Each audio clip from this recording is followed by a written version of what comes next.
ভালোভাবে খাওয়া নেই, ঘুম নেই, দিন রাত শুধু মায়ের কথা ভাবা আর কেঁদে কেঁদে বলা, মা দেখা দে।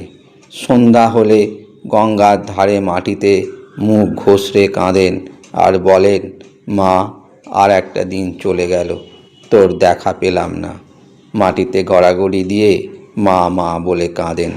লোকে ভাবে বোধহয় শূলবেদনা হয়েছে।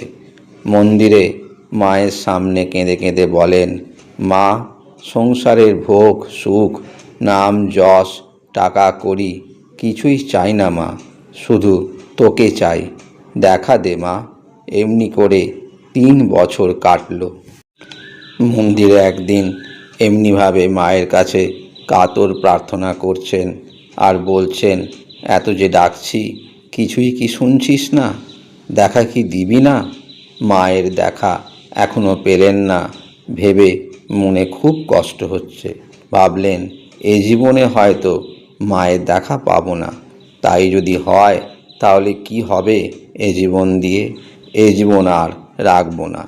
এই ভেবে দেয়ালে টাঙানো বলিদানের খাঁড়াটায় হাত দিয়েছেন। এমন সময় মা দেখা দিলেন। বাইরের জ্ঞান হারিয়ে লুটিয়ে পড়লেন শ্রীরামকৃষ্ণ।